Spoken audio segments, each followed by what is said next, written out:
يا شباب، تعبنا أشهر عشان نزبط هالبيت ونسوي كل حاجة. شوفوا كان هذه بيتي كانت، شايفين؟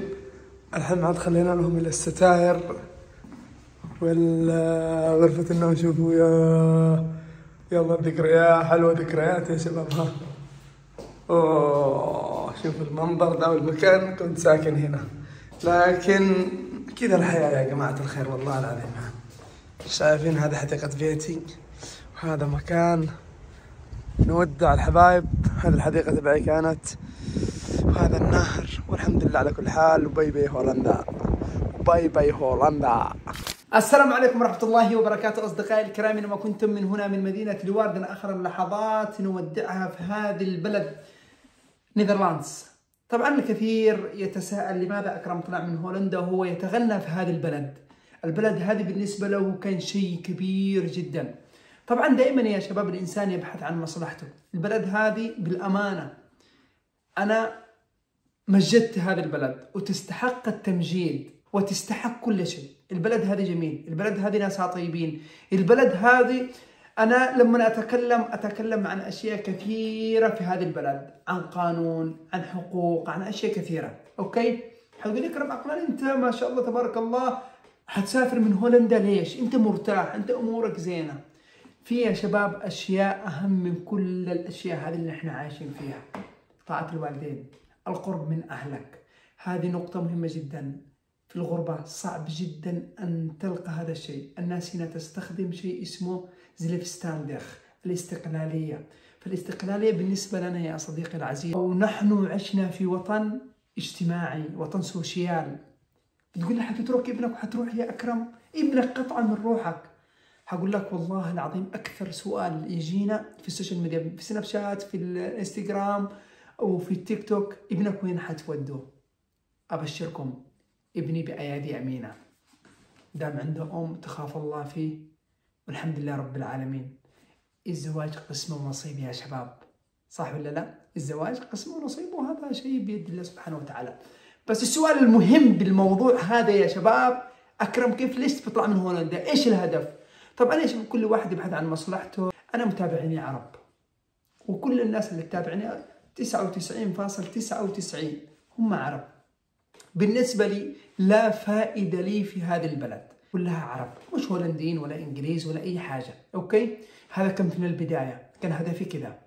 فالحمد لله رب العالمين، ربي أكرمني بمحبة الناس. الكثير منكم انتقد أكرم عقلان، والكثير نزل مقاطع عن أكرم عقلان، أكرم عقلان وأكرم عقلان وأكرم عقلان وأكرم عقلان، والكثير تأثر وجه الأوروبا، والسبب أنا مقاطعي. للأمانة أنا لا أقول هذا لا، ولكن أنا أتغنى وأتكلم عن بلد فيها قانون، فيها حقوق، فيها أشياء جميلة جدا ما تلاقيها في بلدك.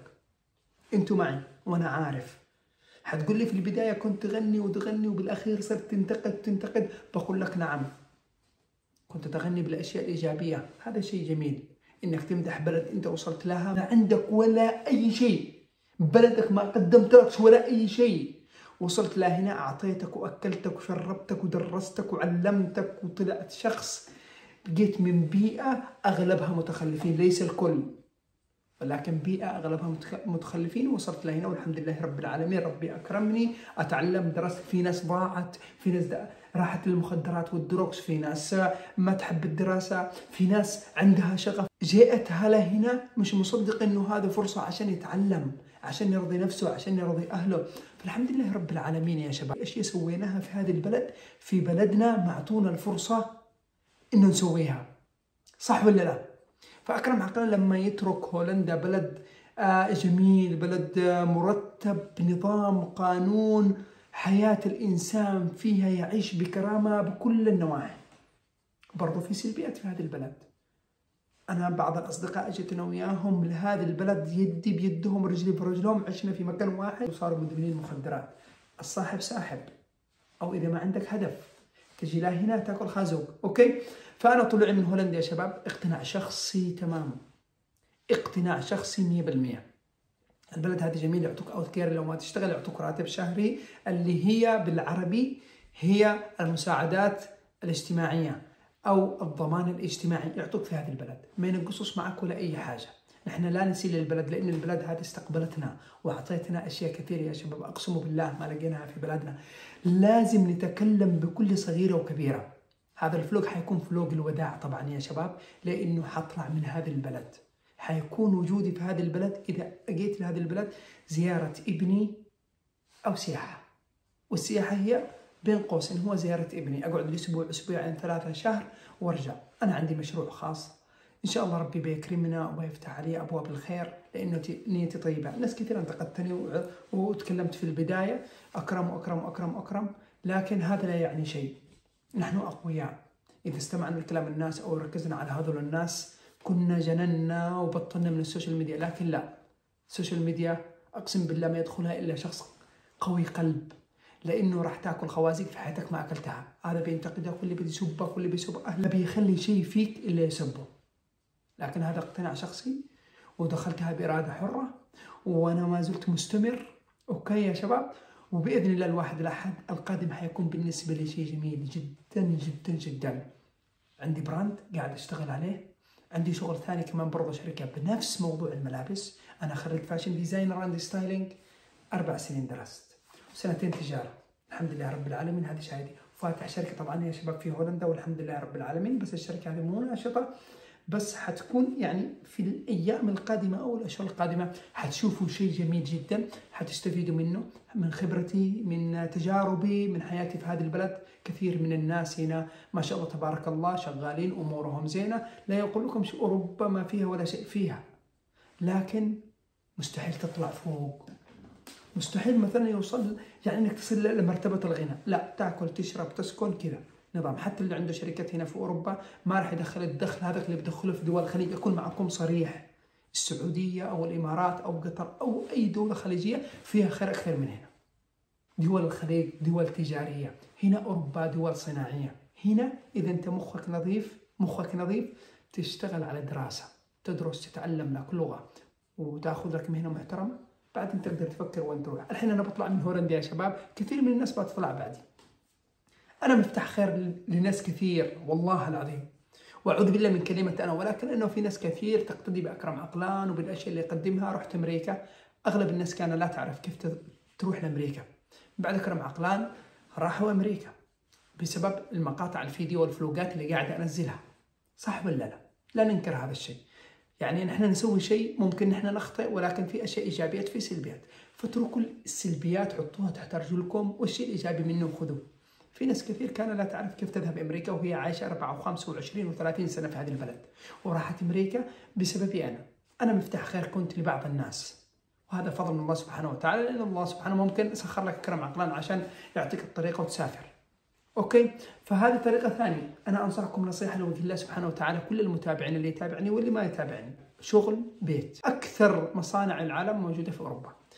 مصنعك بيتك مدرستك مصنعك. اذا بتسوي بزنس يبغى لك وقت طويل جدا، والضرائب هنا تهلكك بشكل مو طبيعي.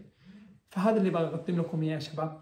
الشيء اللي استفدته من هذه البلد ان الحمد لله رب العالمين قدمت لي جنسيه، درست 6 سنين ما شاء الله تبارك الله، قضيتها من بيت لمدرسه، من مدرسه لبيت، من بيت لمدرسه. اجتهدت على نفسي لانه عندي هدف.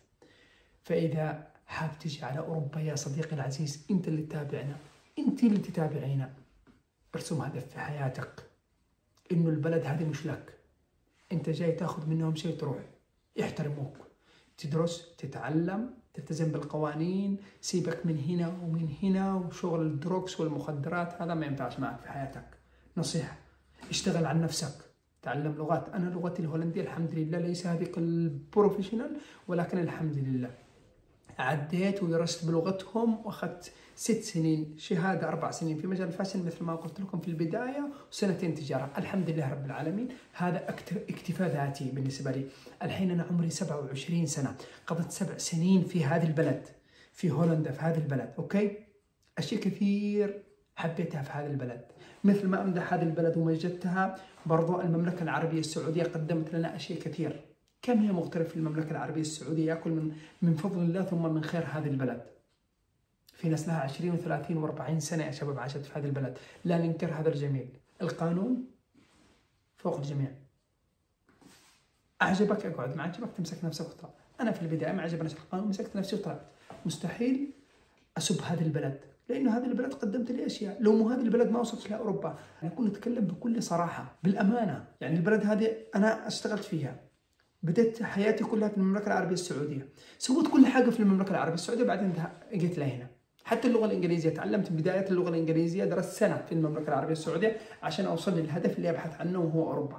فالحمد لله رب العالمين، ربي وفقنا ووصلت لهذه البلد، والحين الحمد لله رب العالمين اخذت الجنسيه وتعلمت وتزوجت وجبت ولدي موجود الحمد لله رب العالمين. فتحياتي لكم يا اصدقائي الاعزاء، هذا الفلوج حيكون فلوج نهائي للمملكه الهولنديه.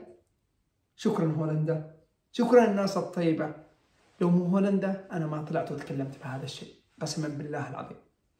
اول شيء الله سبحانه وتعالى خيره سخر لي هذول الناس ومحبه الناس، ثم هذه البلد اللي سخرت لي كل ما فيها من علم، من دراسة، من راتب، من حياة حرة، من مثابرة، من أهداف بنيتها في بدايتي أول ما وصلت على هذه البلد. الحمد لله رب العالمين. في قصة سردتها صغيرة جدا عشان ما أطول معاكم تملوا من كلامي هذا، فسووا سبسكرايب لايك وكومنت واعطوني.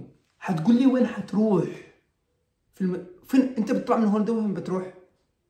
وما تدري نفس باي ارض تموت وما تدري نفس ماذا تكسب غدا. كل شيء بيد الله سبحانه وتعالى. ممكن اروح الامارات، ممكن اروح المملكه العربيه السعوديه. حتقول لي انت مش مقيم في هذه البلد.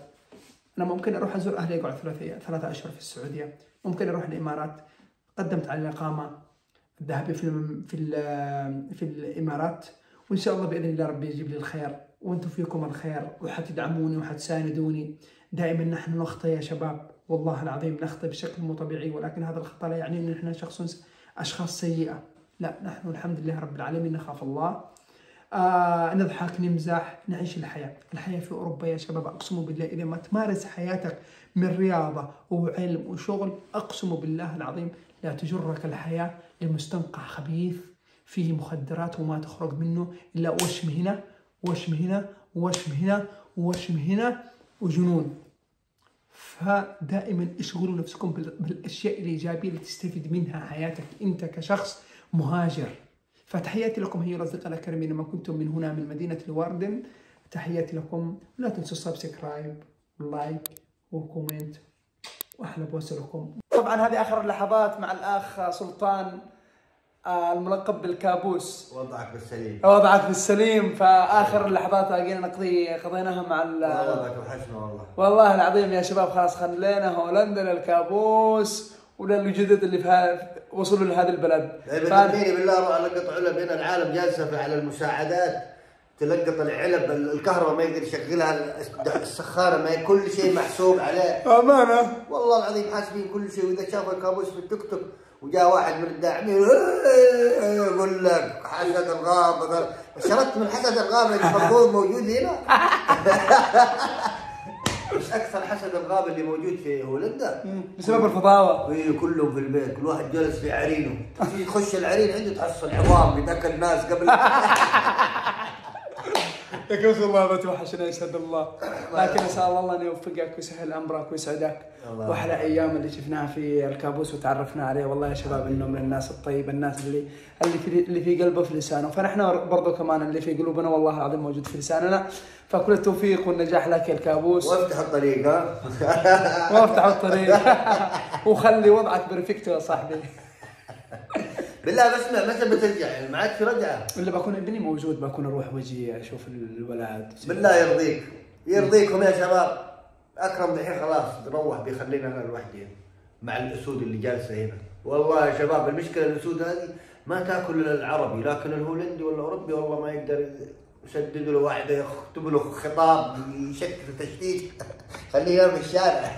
الله يفتح عليك كابوس، والله بيجيك الخير صدقنا ان شاء الله باذن الله. يعني الامور زينه يا شباب. انا الحين كثير ناس بتسالنا ليش تبغى تطلع من هولندا وليه ما تقدر؟ والله يفكر، والله ما في لا فلوس ولا شيء. ادرس وتعلم. تروح تشتغل لك ب 2800 يورو. انا كنت احسبها بالسعوديه 2800 يورو. 2800 يورو هذه رجال بالريال السعودي تقريبا حدود 8000. هي راتب جندي يا حبيبك، انا لازم اروح. تجي تروح الراتب هذا نصه ضرائب، نصه ايجار بيت، نصه والله العظيم ما زلنا حق مدري ايش اي والله ما يصفى لك منه الا 500. تاكل تشرب ولا تجمعها يعني لاخر السنه؟ تصير غني هنا انسى انسى حبيبي، تاكل تشرب تنام، تشتغل وتكرف، غير كذا انسى الموضوع حبيبي. فلوس تبغى تجمعها لنهايه السنه، تبغى تروح في كانسي يعني اجازه ما في يا صاحبي، بالك 4 سنين عشان تروح شهر. والله من جد، والله يبالك 4 سنين عشان تروح شهر اجازه. فالله يفتح لك الكابوس، واحلى ايام شفناك وقعدنا معاك امس واليوم، وهذه اخر لحظات يا شباب. ما تجيتني الايام الاخيره والله. معلش مبروك. وادي والله مبروك، انت مبروك. ايش الهرجه؟ باقي معي 3000 اوصل ل 100000 ليه؟ في اليوتيوب. قول والله والله. شباب فجعتكم تكفون. اكرم يستاهل، اكرم قلبه طيب، اكرم يستاهل يا شباب. فجروا امه بتاعه وخلاص باقي خلينا نشوف خلاص. اخرتها كم بتوصل. 100000 باقي 3000. باقي 3000 توصل 100000. ايوه خلينا نشوف فرحه ال 100000. نشوف ايش بيسوي كيكه بيكافئ نفسه ايش خلينا نشوف الفعاليه اللي بيسويها. ربك يجيب الخير الله يوفقكم. خلي وضعكم برفكتو، ربي يسهل اموركم امورنا وامور امه محمد اجمعين. برفكتو.